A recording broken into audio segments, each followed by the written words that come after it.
देखिए 2014 में यूपी की अगर 80 सीटों की बात करें तो 73 जो थी वो एनडीए के खाते में गई। 2019 में यह आंकड़ा कम होकर 62 सीटों तक सिमट गया। दोनों ही बार देश के प्रधानमंत्री नरेंद्र मोदी ही बने। 15 साल में यूपी में बीजेपी की सीटें 5 गुना बढ़ी हैं, जबकि कांग्रेस की सीटें 20 गुना घट गई।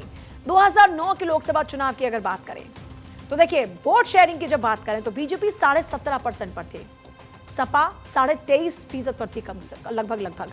और बसपा की बात करते हैं तो उस वक्त में बसपा का वोट परसेंटेज काफी अच्छा था, 27.4%। अब बात करते हैं कांग्रेस की। कांग्रेस का उस वक्त 18.3% बीजेपी से भी ज्यादा वोट शेयर था। अब उसके बाद आगे बढ़ते हुए आ जाते हैं 2014 के लोकसभा चुनाव पर। तो 2014 के लोकसभा चुनाव में बीजेपी का वोट शेयर एकदम से बूम हुआ, 42.6%।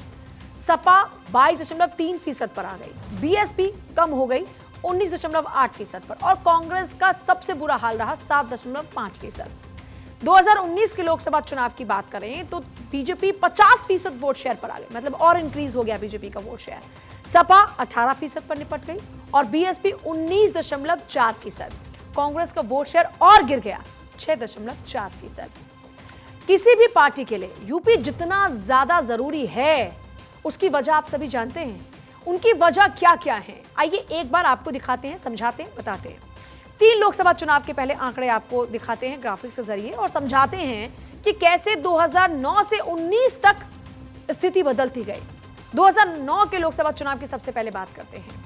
BJP 10 seat, vote share 17.5%, SP 23 seat, vote share 23.3%, Baspa 20 seat, vote share 27.4%, Congress 21 seat, vote share 18.3%, RLD और बाकी की जो अन्य 6 सीट थी उसका जो वोट शेयर रहा वो रहा 7.8%।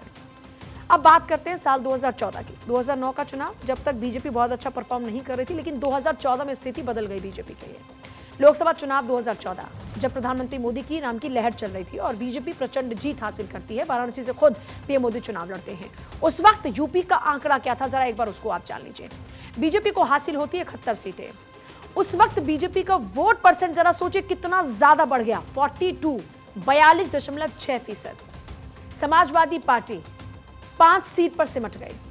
वोट शेयर कितना रहा, 22.3%। Baspa 0, vote share 19.8%। कांग्रेस को मिली 2 सीटें, रायबरेली अमेठी, वोट शेयर कितना रहा, 7.5%। अब बात करते हैं अपना दल की। अपना दल के पास 2 सीटें रही, वोट शेयर 1% का रहा।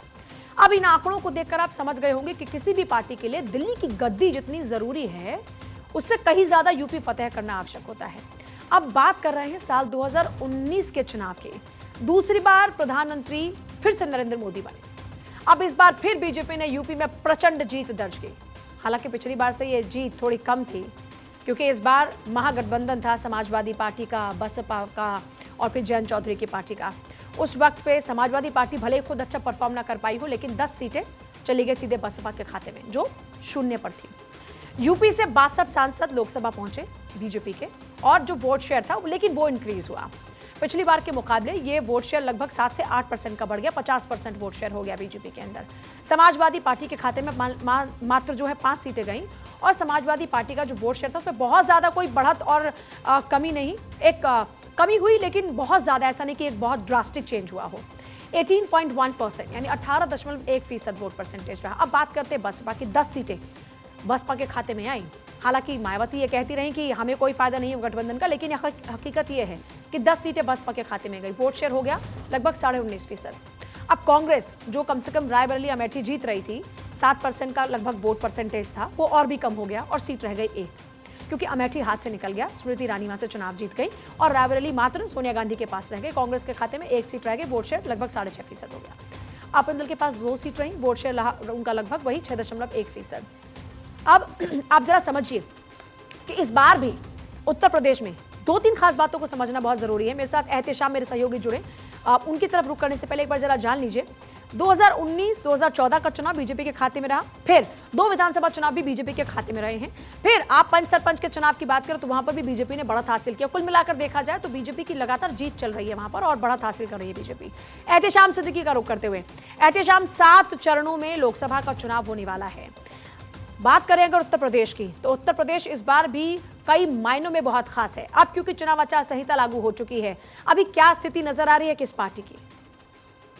देखिए, अगर उत्तर प्रदेश की बात करें तो आचार संहिता लगने से पहले उत्तर प्रदेश के मुख्यमंत्री योगी आदित्यनाथ ने एक हफ्ता पहले एक दिन में 3 जनसभाएं की। यहां तक कि उन्होंने जो मास्टर प्लान अख्तियार किया, कोई ऐसा जिला नहीं जहां पर उन्होंने दौरा नहीं किया। और खास तौर से उत्तर प्रदेश सरकार की बात करें या केंद्र सरकार की बात करें, वोट परसेंटेज इनका लगातार बढ़ता चला गया है और ये वो उस वोट परसेंटेज को भी टच करने की कोशिश कर रहे हैं जो इनका नहीं रहा है।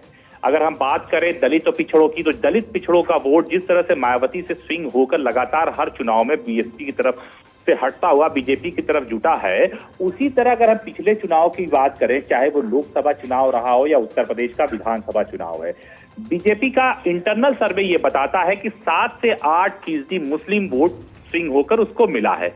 उसी टारगेट को ये 15 से 20% करने में जुटे हुए हैं कि जो मुस्लिम बाहुल्य इलाके हैं, जहां पे मुस्लिम वोट परसेंटेज 20 से 30% से अधिक है, वहां अगर हम मुस्लिम वोट अपनी तरफ टर्न कर लें तो हम अच्छी से अच्छी सीटें निकाल सकते हैं।